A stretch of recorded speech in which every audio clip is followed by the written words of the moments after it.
The video you're about to watch is part 3 of a 3-part series, and I can't really tell you what to do, but if you haven't watched parts 1 and 2, you might want to watch those first. Over in this little corner, I have furniture that's not exactly practical for the size of this room, but I really have always wanted a chair in here because I've loved the idea of just sitting, lounging, putting up my feet, drinking a cup of coffee. It doesn't quite happen because it requires me to rearrange all of this, pull out the chair, pull out this little side table, and then suddenly I can't walk in here. But I think it's a cute little vignette, and I really like the style of this chair. It's kind of like that French provincial look, and paired with the checkerboard tile flooring and the black French doors, I think it really pulls the design of the room together well. So the chair stays, but it's not used too often. And over here, I've got some more bushy philodendron. Now, what you don't see, because I chopped all the leaves off last night, I do have a philodendron ploumanii that was looking all right, and I'll insert a picture I took of it a couple of months ago, and I'll give you 30 seconds to guess what I found all over the leaves of that beautiful pillowy philodendron last night. If you're guessing scale, then you are correct. That is the pest I have had the most problems with ever since moving my collection this close to the outside world. I'd never seen scale in my life until I moved everything down here. So I don't know if they are coming in by hitchhiking onto spiders that come in this room. I don't know if it's us as we walk in and out. We've got dead leaves and pine straw debris that falls from outdoor trees onto our back porch.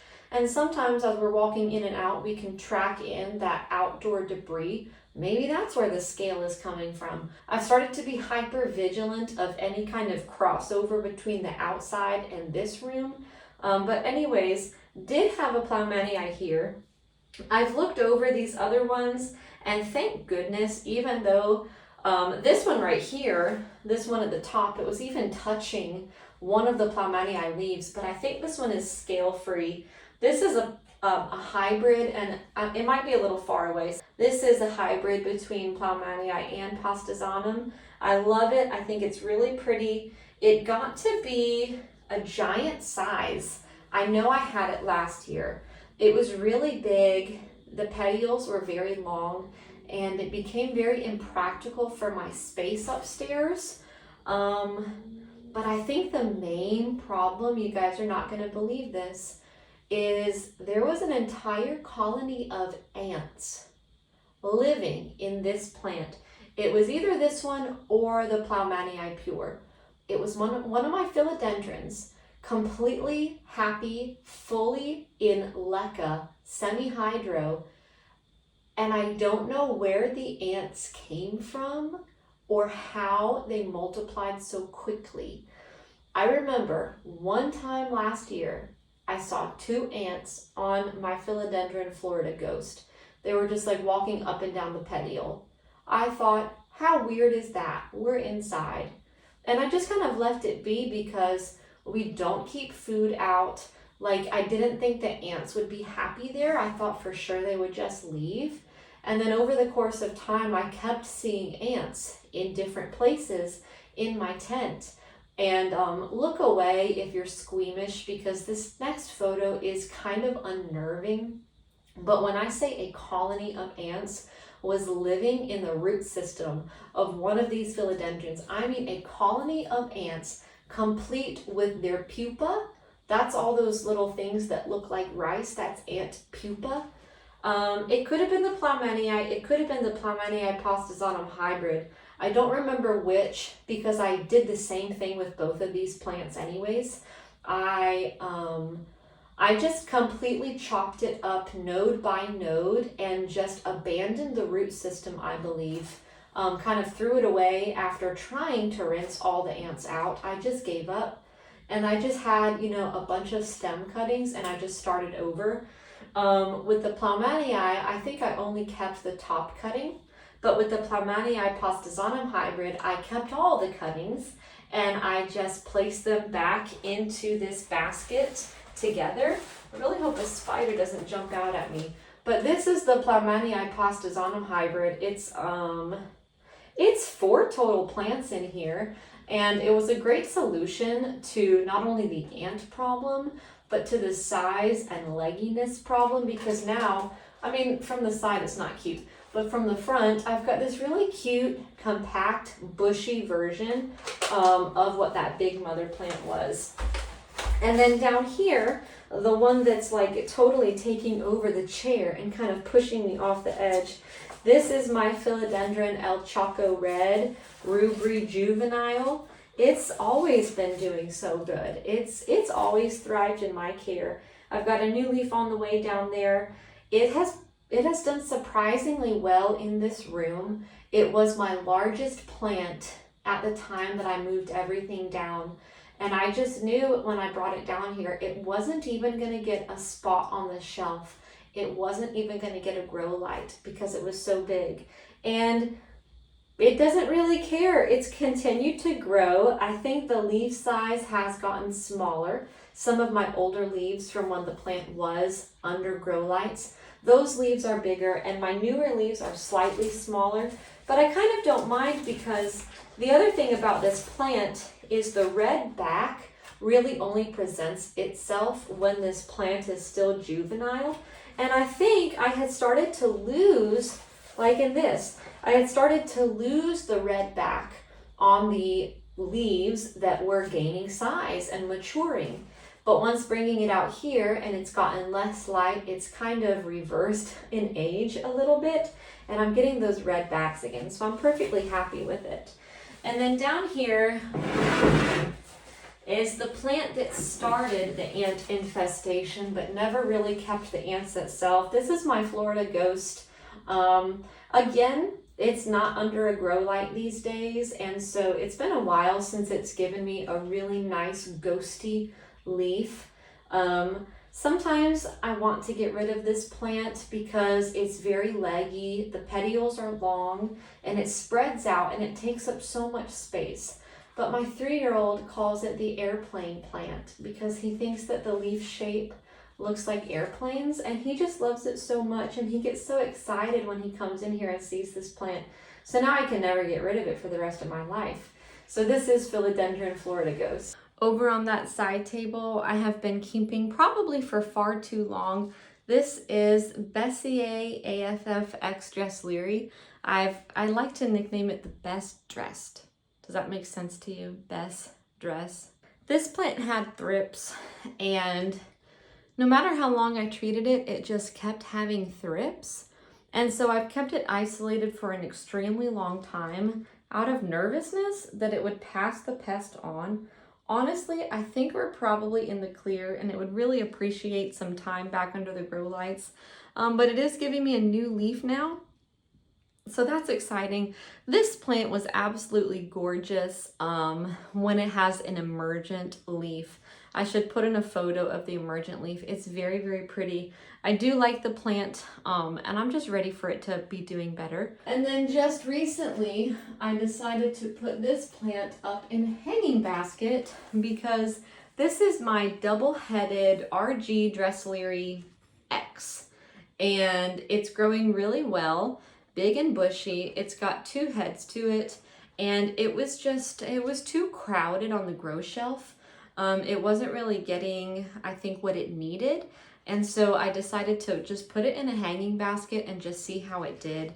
I know that Dresslery, which is the mother of this hybrid, they will give darker leaves when given less light.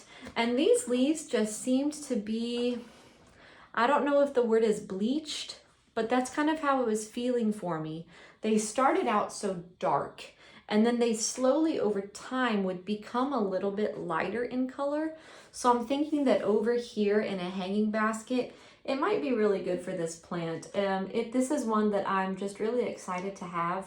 The suspected pollen parent is Papillilanimum, but it can't be confirmed. Either way, I just love the plant. It's doing very happy here rooted in sphagnum moss. I took a top cutting of it and it activated 2 growth points at the same exact time, and that was really fun to watch.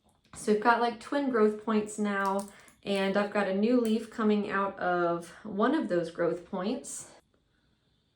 And so we'll see how it does over here in the hanging basket. Kind of randomly placed on the top of my cabinet is a philodendron, how do you say it? Mayoi? I'm not quite sure, but I love how unique this is. It was just becoming too big for the shelf. Look at how desperately it needs a repot. Here's your root structure, and here's this whole plant. But I think it gives a fun jungly vibe to the greenhouse. I definitely want to keep it, but I'm not exactly thrilled about this internodal spacing because it just takes up so much room and it just seems so wasteful. I would love a version of this plant that was a lot more compact. Even though it had plenty of light, we still dealt with this internodal spacing. But the maturity of this is coming along really nicely. I love the shape of this leaf, and it's just something that's so different. Now here, I'll carefully tilt the leaf towards you. This is something I am so thrilled to share ownership with you. This is not what it looks like. This is a large form monstera albo. You may be thinking, no, Clara, that's an aria. No, this is an albo, and the interesting thing is that the variegation does totally start off green, and then it fades down to the white. Let me see if it'll focus here. I'll just change that camera setting. So here's an older leaf on the plant. Now this is the last leaf before this, and all that white section, that creamy yellow white, did start off the same color as this. The funny story about this plant is I bought it as a single leaf cutting. The mother leaf was, I don't have it anymore. I think it fell off due to age. The mother leaf, I want to say, was like a half moon, and which you already know is quite a toss-up. And it did have an active growth point, but because of the tight internodal spacing, I was not able to visualize any striping of variegation. So I bought this plant as a total gamble, and the first leaf it ever gave me was this one right here. I know it's hard to see in that we're at a distance. I was happy that it had a stripe of white variegation down the middle and a little bit of color on the other parts of the leaf, and I was hopeful that it would give me more variegation. And then directly following that, it gave me this all green leaf. It was at that point I listed this plant for sale for $100. And I'm so thankful that nobody bought it. I thought this plant was done. I thought it was reverted. I thought I had just lost money. Listing it for $100 was like a Hail Mary to just get some of that capital back. And nobody wanted it. Even for $100, nobody wants a most likely all green large form monstera. So I kept the plant and I hated it and I didn't even want to look at it. I felt so guilty when I looked at it. And then it gave me this leaf right here. Are you able to see it? Or is the big beauty kind of... This leaf right here came next. So after a totally all green leaf, it finally gave me a little bit of marbling, and my heart started to beat again, and I started to get a little bit hopeful that maybe, just maybe, I would end up with a low variegation plant. And then I've already shown you this leaf. This one was what came out next, and then this one following that. And I am just so taken aback, and I just feel so thankful that this is the plant that I have. Truly beautiful specimen. It is without a doubt large form. My only experience with monstera has typically been, I just realized I forgot to show you like 3 plants down there. Most of my experience with monstera has been with the small form albo. So I'm telling you, the difference between the small form and the large form is so night and day that once you've owned both, you can be sure when you're dealing with a large form. The internodal spacing is insanely tight. The growth rate and sizing up of the leaves is insanely fast. I mean, look at this. This was the first leaf in my care, and it is like a little bit wider than my hand. And it took 1, 2, 3, 4, 5 leaves to get this big. That's all. With these beautiful fenestrations. And I'm just really excited to have this plant. I'm really excited to hopefully one day take cuttings of it and propagate it. Because I'm going to be honest, it'll make me some good money. These things really have held their value, these large form albos. And so hopefully with this plant, I'll be able to continue funding the collection. I've got a little cup situation right here. Maybe I can carefully turn it to show you. The plant is rooted happily in leca, and then I had an aerial root coming down outside of the pot. So I just provided a second cup filled with leca and plenty of water. So hopefully I'll have an effortless rooting of this air root, and then I'll be able to propagate it easily. So now we get to talk about what's down here in the cabinet, and then we're done. Thank you for sticking along this far, and we've got some really exciting things in here. All right, we are sitting here in front of my greenhouse cabinet. This is the Ikea Millsbow Wide, I think. It was a fun build. I'd seen other people do it before, so it wasn't that complicated. And it pretty much houses anything that's high value that really needs a kickstart. Maybe something that's an Anthurium cutting, or something that I just really want it to thrive, because this cabinet pretty much just will always provide a higher temperature and some higher humidity. Everything in this cabinet is doing really well. I think I'll be able to physically remove everything and show it to you, since they're all right here within an arm's reach. So let's just start right here. This is a really unique looking just Papillilanimum hybrid. There was a woman locally who had a Papillilanimum that she had bought from, I don't know, Thailand. She showed me a picture of it. It definitely was not pure. But she had self-pollinated her plant and it bore seed, and she had like 10 for sale, and I bought them all. She also had a few Zara Michelle seedlings, and I bought them too. This one has really stood out because of its dagger-like leaf shape. Nothing else in the family looked anything like this. So I think this is why people love growing plants from seed, because you really don't know what to expect. And you can hit the jackpot with something like this. These are some really highly desirable traits in a Papillilanimum. So I'm just really excited that I ended up with one. Here are some more, I'm dripping. Here are some more babies from that same lady, that same self-pollination. I believe one or both of these is a little bit variegated. It's the kind of variegation that just kind of looks like somebody sprinkled a little fairy dust on them. Like, it's very hard to see. I think it'll be impossible to show you on camera, but I do have these, and I'm really excited to see what happens with them. And then I have two more that I'm able to show you. These are the runts from the batch. I was trying to sell these and nobody wanted them. So we'll just see what these guys grow into. I don't know, this one looks like it might have a little bit of that fairy dust variegation too. I'm not sure. And while I'm talking about that local woman, here are the two, they look so bad right now. Here are the two Zara Michelle seedlings I kept out of the like 10 or 15 that I bought from her. I kept these back for their traits. This one I think is just a really beautiful round and dark Zara Michelle. But the newest leaf, guys, I don't know what happened. It's not really doing so well. And on the other one I kept back because it just kind of seemed to have a more elongated leaf. Its new leaf was also not doing well, so I just cut it off. I don't know if these things have pests.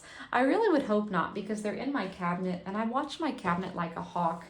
But those are there. They are looking good. This is my own Zara Michelle baby. This is what's left. You will have seen the mother plant of this in my 2023 plant tour. And you guys, I think I just got a little too confident with it. People were telling me how beautiful it was, how much they loved it, how much they would kill for a cutting of it. And I thought, yeah, it's a hardy plant. I'll get you a cutting. And so there were, you know, within a short amount of time, I took several cuttings of the plant, probably more than I should have. And what I ended up keeping back for myself was, it was like a top cutting, maybe 2 leaves, and it barely had any roots. But I was so confident. I was like, surely it's going to be fine. I've rooted things in water plenty of times, including Anthurium. Had great success rooting Anthurium in water. And that top cutting just hated life.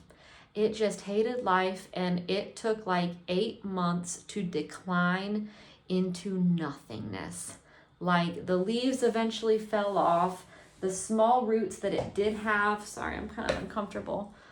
It would grow a few roots, and then I think I potted it in sphagnum, and it just killed those roots, and it was just so mad at life. And I almost cried over the loss of that plant because of how beautiful it was and how much I loved it. And I had like a stump left over. I couldn't even see to identify any growth points. It had no roots. It had no leaves. It was honestly a stump. And it was either 1 or 2 stumps. I mean, I guess it was 1 stump that I had 2 pieces of. I decided to keep them, and it has grown, and it's been doing okay, you guys. I just want to baby this thing. There's a lot of Anthurium in this cabinet that I've just really been babying because of my own negligence, having almost killed it. So this was the first stump. The second stump only just recently, I don't know why I'm showing you this cup. You can't even see through the condensation. You kind of can. Oh, that little drop helped us out. There's a leaf in there too. This is the second stump. So it's not dead. It really needed to take a time to think about who it was as a plant and to just kind of start over. I get it. Moving along, I have this pretty variegated Anthurium. This was the first variegated Anthurium I ever bought. I bought it at a seedling size, considerably smaller than this, and it's continued to give good variegation, and I'm really happy about that. It's almost bordering too variegated, but it's a beautiful plant nonetheless. This is another albo variegated Anthurium, which starts off this bright neon green and then hardens down to white. It's still very small in stage, and sometimes I think that my cabinet is maybe a little too humid because some of the white parts just kind of become transparent. Here's a good instance of that, where we've just got like a little transparent area. But I'm just going to keep it here in the cabinet for a long time until it gains some size. I haven't even told you what this cross is, but this is actually Clarinervium by Pedata radiatum, which is the same 2 parents that yielded Delta Force. This is not a Delta Force, but it's the same cross. So either way, it's cool to me, and it's variegated, and it's doing very well. This plant here, everybody loves. And it's not as fancy as you might think it is, especially if you're big into the bougie Anthurium game like I am. It really reminds me of the Australian hybrid known as Hoffmanii Blood Moon. When I saw this, I thought of that plant, and that plant is way too unattainable for me. And even if it were attainable financially, I don't think I could do it. It's too much money. This plant shares a lot of the same characteristics. Let me take out my beneficial. If you're wondering what this is, if you don't have these, or if you haven't used them before, these are essentially beneficial insects. You can buy bugs that naturally prey on the bad bugs, and you can introduce them on purpose, and they're really tiny and you hardly ever see them. And as somebody who's wildly freaked out by bugs, I don't mind having these bugs, but once I remove those little sachets, you can see a lot better. This is, I'm sorry, I'm just gonna put it on the screen because off the top of my head, I can't remember the name of this cross, and I haven't gone to make a tag of it yet. This was the only leaf that was on the plant when it was sold to me, and it's done really well. It's about ready for a cut. People really want this plant. People have asked me for it. I think when I posted it on Facebook for the very first time, the day I got it, I'm honestly telling you guys, I think there was like 100 comments. And so this is definitely something that I think I'll have to auction pieces off of, because I've made a video before about plant prices, and essentially what is a plant worth? It's worth whatever somebody's willing to pay for it. And with the amount of interest I got when I posted this plant on Facebook for the first time, I think I would definitely auction off a piece of this and see what people are willing to pay for it, because it is super cute. I think a perfect knockoff of the Hoffmanii Blood Moon, at least at this stage in size. It does look similar to Red Vein Dark Phoenix, but it's not quite the same thing. I'll show them side by side and introduce this plant. This is Anthurium Red Vein Dark Phoenix. I think in a previous video I said, I don't want a dark phoenix. I don't need a dark phoenix. It looks too similar to my Papillolanimum A+. But the Red Vein Dark Phoenix, I think, was a different story, and I definitely wanted one of these for a long time. And I gotta tell you guys, I bought it at just the right time. I actually bought 2 of them at the same time and sold one of them, and then was able to sell a cutting of this one. I made back all the money I spent on the plant, and then it dropped its value. It was the perfect timing for me. I'm sorry, I can't stop looking at this leaf. That is absolutely gorgeous. This plant is worth the hype, Red Vein Dark Phoenix. It is so beautiful, but just for kicks, I will put it side by side next to my little Blood Moon knockoff. Now this here that I'm showing you is still an emergent leaf, so it does have some red undertones. Maybe I should side by side it with an older leaf. I don't know. I guess I do see the similarities. Somebody said that this one reminded them of the Red Vein Dark Phoenix. I see differences in the leaf shape a little bit. I don't know. I guess they have similarities. I like them both. This one I think has almost a purple undertone, especially in that darkest leaf. I need to figure out what kind of lighting conditions the previous owner had this one leaf in, because it's so dark and it is so beautiful. Moving right along, this is the cutest little thing. It is Dark Mama by Forgetii. It's a small plant. The mother plant is really cute. I don't even know if I can show you a picture of the mother plant, because I don't know if it's really relevant, because it's somebody else's plant and somebody else's care. But I just loved their plant, and they did have a cutting that I bought, and so I'm just happy to have this little guy. This is my pure Anthurium Dressleri. This is a hybrid between 2 Dressleri. RG Dressleri by Windy Dressleri. I don't think it's as scary as I thought it would be. I've actually found that this is a really strong, formidable plant. As I'm holding them up for you on camera, this looks a lot similar to the Red Vein Dark Phoenix and the other Blood Moon knockoff. And yeah, they do have very similar vibes, don't they? But I don't think I could get rid of any of them. This is a fun little hybrid, also by Green Hues. Another one of those situations where I just said, hey, I don't know how it's going to turn out, but all of her plants are gorgeous. So let's roll the dice on this. This is Anthurium Carla Blackii by Papillolanimum crossed with Tazula A Red Crystallinum. Oh, Tazula Anthurium Red Crystallinum. So in this plant, you've got Carla Blackii, Papillolanimum, and Red Crystal. I think it's really beautiful, and she's got some very stunning traits. The newest leaf is this one right here, and at the time that this one was unfurling, I found a little bit of root rot happening.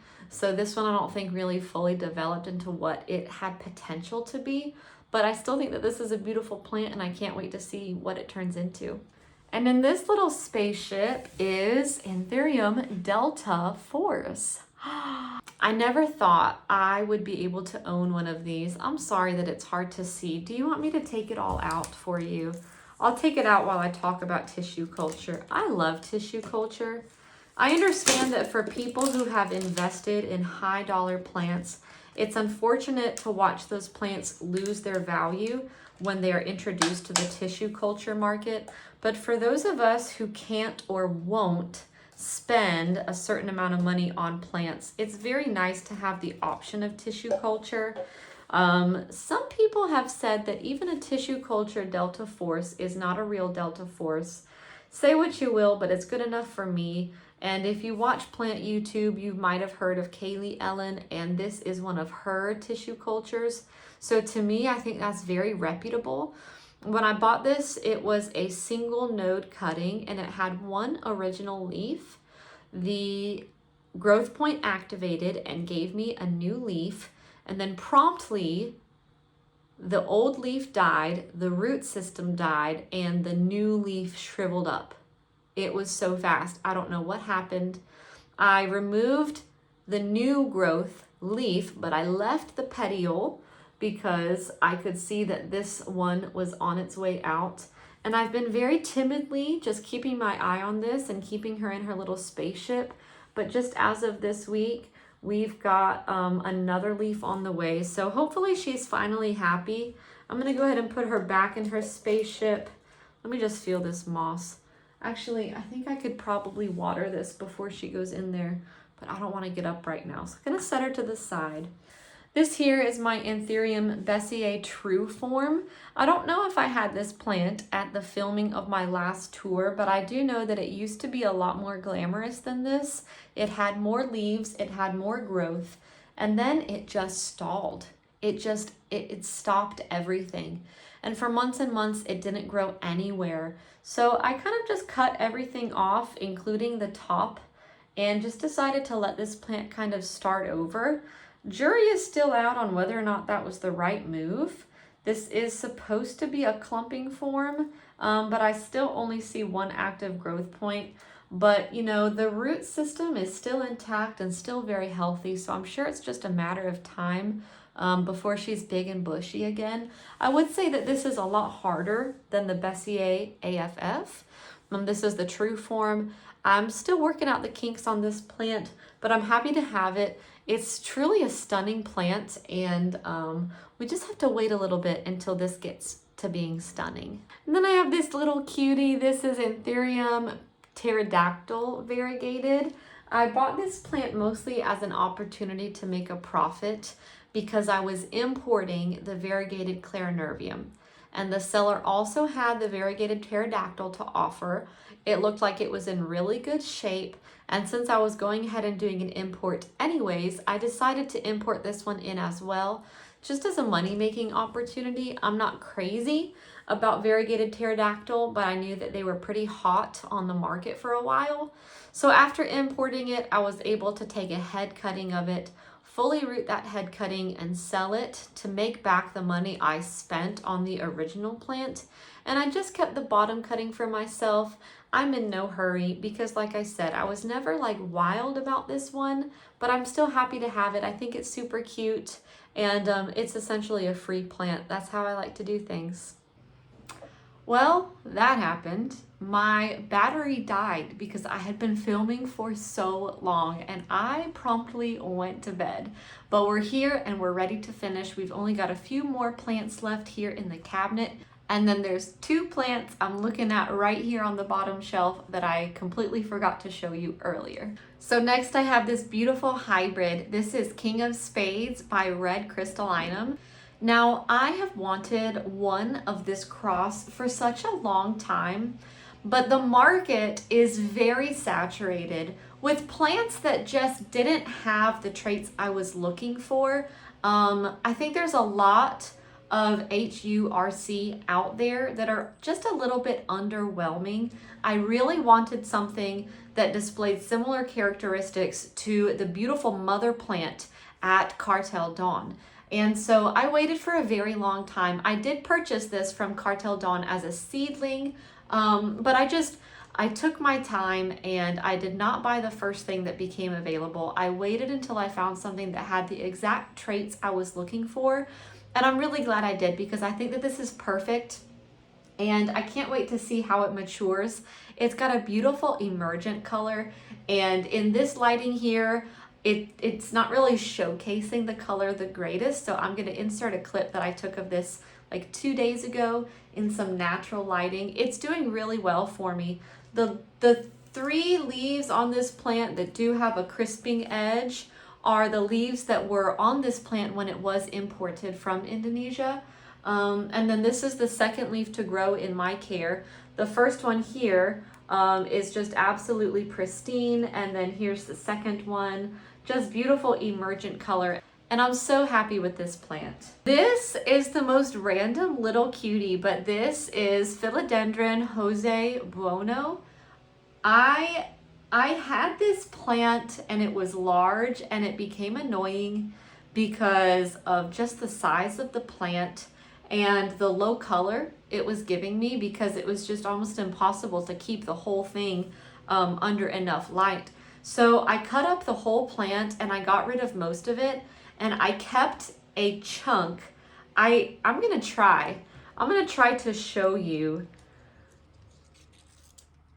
It is a tiny, tiny little piece of stem that's maybe 1.5 inches long, but it activated every single growth point it had. And I've just been, oh, it's dripped on me in my new pants. I've just been keeping it here in this little cup, and it's been doing really well. And I actually don't mind this plant here at this size. And because it's small enough to live in my little cabinet, the color is just really excellent as well. This little thing is something I never thought I would be able to own. I know that it doesn't look like much now. This is Anthurium, King of Clarinervium, and this is a clone of the original. And I'm really, I'm very happy to have this. It is, to date, my most expensive plant. But I've wanted a King of Clarinervium ever since I first saw one on YouTube. And the market began to fill up with self-seedlings of the original plant. And before I really understood the differences between a vegetative stem cutting versus a seedling produced by self-pollination, I did buy one of those. I bought one of the King Clarinervium seedlings, and it was not a very strong seedling. I struggled to keep that thing alive for a very long time. I could not get past root rot, and it lost all of its leaves. And one day I just threw it away. I think all I had left was just like a squishy piece of stem, and I was so crushed because it was a lot of money and because of how badly I wanted the plant. Fast forward a little bit and I learned the differences between a clone versus a self-seedling, and decided that what I really wanted was the clone, but just kind of accepted the fact I'd never own one. And so then, much like with the HURC, I just decided to wait until I found one that just had the perfect traits. And then I met somebody who actually had a clone of the original, and they had taken cuttings and they were willing to sell one to me. And it was kind of a tough decision just because of the price and it being the most expensive plant I'd ever bought. But I had never before seen a clone offered for sale. And even after buying this, I think I've seen a clone offered for sale now maybe twice since I've bought this. So perhaps it is becoming more common, or perhaps it is becoming more available, but I'm just really happy to have this plant. And I'm very excited for it to grow just a little bit larger so that maybe I myself can take a cutting and make back some of the money that I spent. Okay, this is a very exciting, very interesting little cup of Anthurium. This is a new to the market Australian hybrid called Midnight Velvet. There is not much known about this hybrid, and it has not been very readily available in the US market. I think it's on par to the Hoffmanii Blood Moon. That is also an Australian hybrid, and I don't really know, but for whatever reason, there's just not many of them making it over here into the States. The opportunity to purchase this presented itself, and I was really taken aback by the cost. It was a lot cheaper than I expected. It was just like a butt cut chunk with no leaves. It had a few active growth points, and I've just been giving it pretty average care. I've had this cup kind of on top of it although now I'm no longer able to keep it enclosed just due to the size of the leaves. And it has really shot off. It's activated 2 growth points. I have some really beautiful, healthy roots from one of the growth points. From the second of the growth points that's higher up on the stem, not quite the best root development yet. I think I might need to increase my level of moss here. But I'm so happy to have this because I just thought it was such a cool opportunity to buy one at such a low price because it was pretty much just like a chunk. And I'm just grateful that it's done well in my care. And also, it is variegated. Look at that. And I spoke with my seller and she said that this plant actually commonly will have some variegation at a young age and then it will grow out of it. So here's the newest leaf on one of the growth points and there's no color. Actually, there's a little bit of color there. I don't know if it's gonna, yeah, you can see there's a little bit of speckling there. And then here is the newest leaf on the other growth point.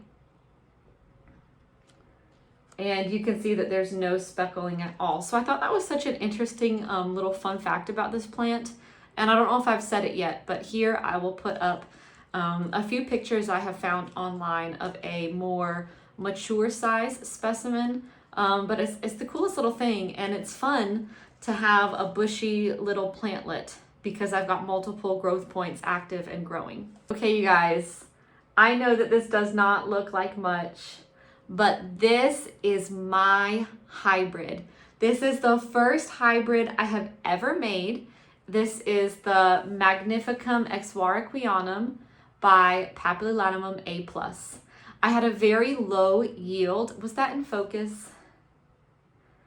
I had a very low yield. I think the infructescence maybe gave me like, I'm trying to remember, 3 or 6 berries. And I think they all maybe just had like a single seed.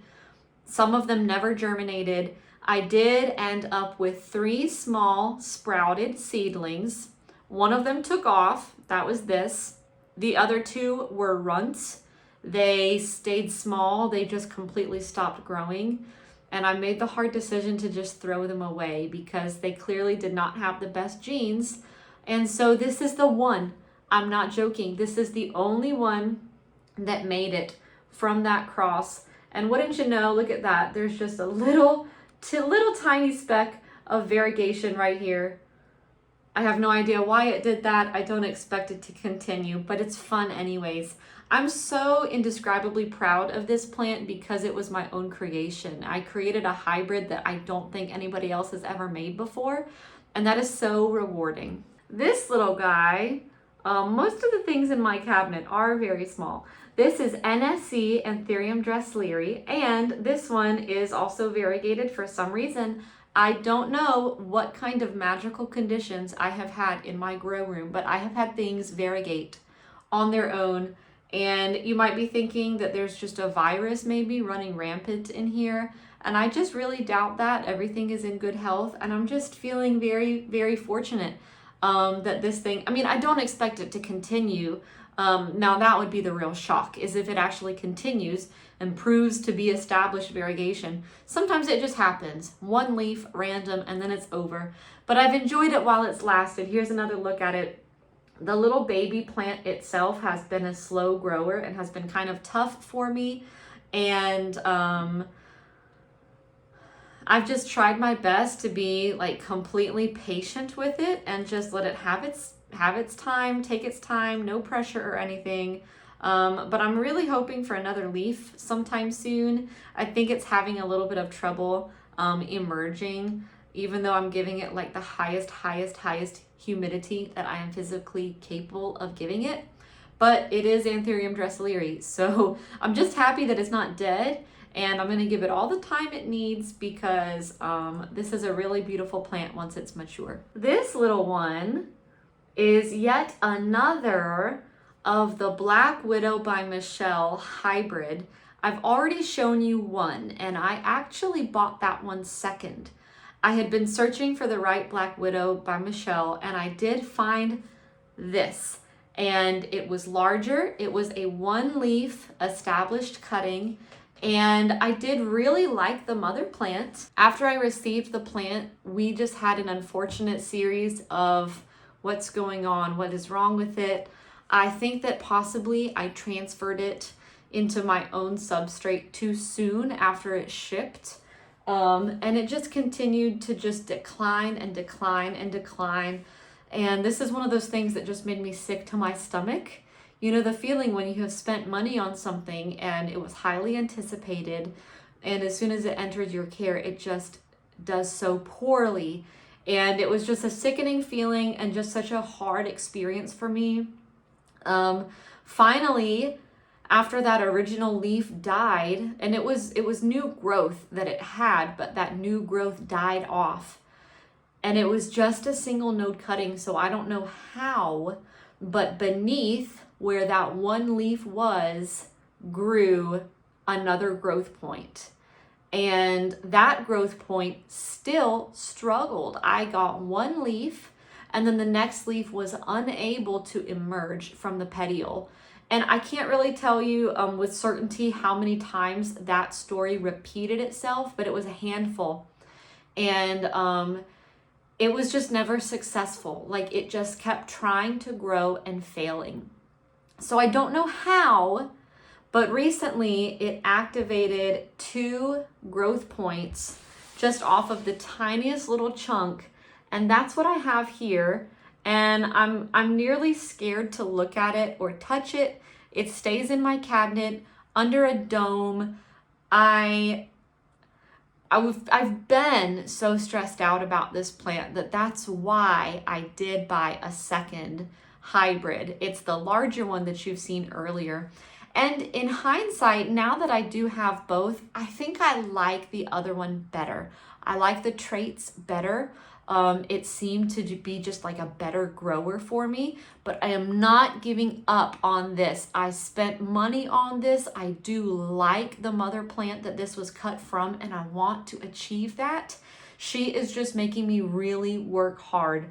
So here is my troublesome Black Widow Michelle. This here is a lovely hybrid between Carla Blackier and Cunha Yalensi. The Cunha is actually the mother plant. Carla was the pollen donor. This is a stem cutting of a mother plant that is absolutely take your breath away stunning. And I'm going to include pictures of the mother plant from my seller Yolanda.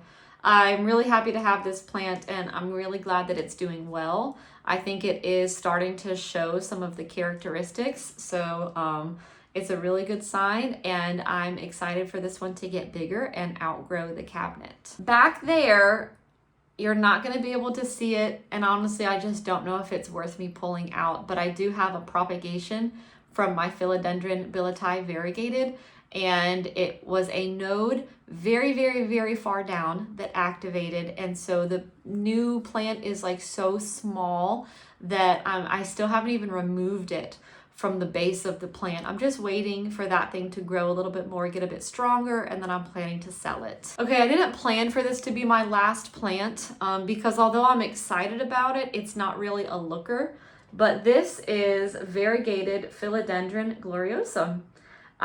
You can see here that somebody did probably have to trim off a variegated patch that was drying out, but I had the opportunity to purchase this as just a single node cutting of a variegated mother plant of gloriosum. And the stem here, let's see how close I can get it. The stem is so like old and woody that I was unable to see if there was even any striping on the stem. So it was definitely a gamble, but the new growth point has activated. And if you look there, there's like a stripe of green happening on this little baby caterpillar. I'm pretty sure that is a sign of variegation. I just hope that that's not a sign of like an all white leaf with just a little bit of green. Time will tell, and we're gonna know very soon what this first leaf looks like. I am really excited about the prospect. I have had good luck with variegation this year. So I just chose to take the gamble, and I will tell you how much I spent on this actually, because I spent the same amount on this cutting as I did back in 2021 for my all green philodendron gloriosum. For that plant, I paid $200. That was back in the height. I think it was like a 4-leaf plant. And you're never going to get $200 for a gloriosum these days, at least not that I'm aware of. So when I saw that this, a variegated version, was priced at $200, it kind of felt full circle to me, the way that the plant market can go up and down and change, and something can lose its value entirely. And then, wow, now look, there's a variegated version of that plant. And I don't know, maybe that doesn't make any sense, but to me, it just kind of felt like very fitting to have the opportunity to have a variegated gloriosum and pay the same price for it that I paid for the all green version, years ago when I was starting out in this hobby. So it's just so cool to me, the kinds of plants that they just become available. Like, you just wait, you have patience. I know how hard it can be with Facebook and Instagram, and this is such a visual hobby. Very few people, of course I wouldn't know of them if they don't post. I was just gonna say, I think that the majority of people who do collect plants do share on social media, be it Facebook or Instagram or whatever. And it is so hard to look at what other people have and to wish you could have it too. And it is so hard to be content with your own collection, that's for sure. But just to know that with time and with patience, prices do fall, things become available, or maybe just a random happy chance that something, can be yours, and that doesn't make any sense. Anyways, I'm kind of babbling. I have 2 more plants to show you that are not in the cabinet. Let me put these away first. All right, well, if you have seen Kaylee Ellen's Mysterious Dark Boy, this is what some people suspect that her plant may be. This is Anthurium moodianum, and I'll hold it up close so that you can see the beautiful shine, color, texture. It's all around just a lovely plant. A little bit leggy for me. It seems kind of hard to just contain the extent of the petioles, but it's a really cool plant. I've talked to some people and they've shared the same experience as me, that it seems to activate several growth points. Now in my experience, it hasn't done anything more than that. It's just kind of activated them. But I'm really hopeful that maybe if I give this a little more TLC, because it sits on the bottom shelf and I do need to water it. There's absolutely nothing in there right now. Maybe if I cared for it a little bit more, it might actually push new growth.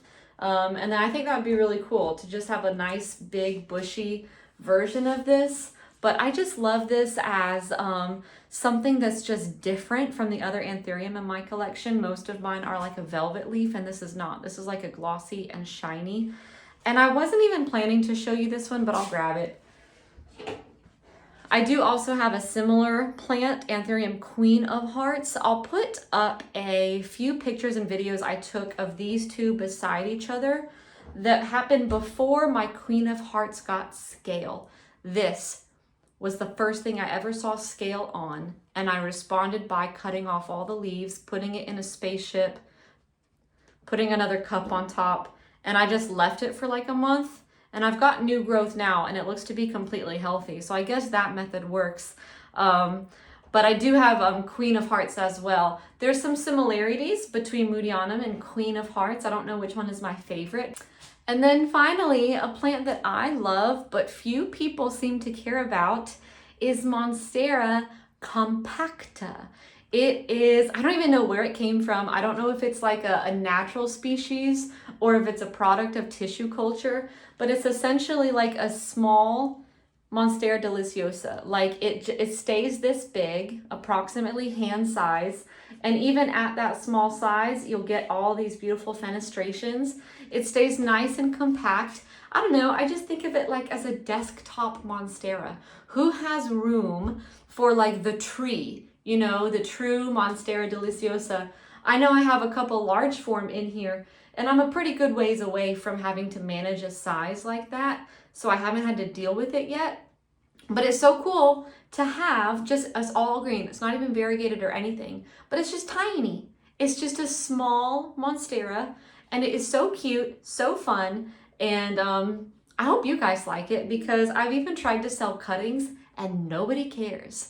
If you do care and if you like it, let me know, because I do have a cutting available right now.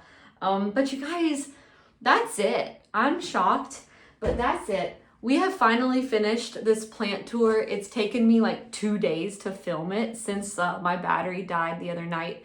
But I hope that you enjoyed it. Thank you for sticking around this long, both patiently waiting for me to actually put out this video, and then I can only imagine that the duration of this has been, because there's a lot of plants here to show you. I hope to come back in 2025 with a plant tour. I can't say that I will do every single plant in my collection again, because the collection just continues to grow, and I don't know, that does feel a little impractical in the future, but we'll see. As you can tell, I'm really passionate about this hobby. It is such a rewarding and fulfilling thing. It is just a hobby, you know, life is more important than this, but it's nice to be able to step away sometimes, and especially for me to just walk out here into this space that's just completely my own, where all these plants, they grow, they thrive, they flower, they, you know, produce offspring. I can, you know, propagate, sell, buy new things in. It's a wonderful hobby. It's not the most important thing in life, and, you know, it's not the true source of happiness. I think that, you know, these things can be very fleeting. Plants can die, and if you put all of your faith and hope into a plant and then it dies, you'd be crushed. So, you know, I try not to let this passion, I guess, get out of balance, but it's just been so fun. It has been truly so fun to grow these plants. Thank you for watching. Thank you for sticking around through all of this. And let me know in the comments what was your favorite. Let me know if you have any questions about something I showed you, or if you have any answers to the questions that I asked. And I don't know when the next video is going to be, just because of life, like I was just talking about. But I look forward to seeing you guys next time. Bye-bye.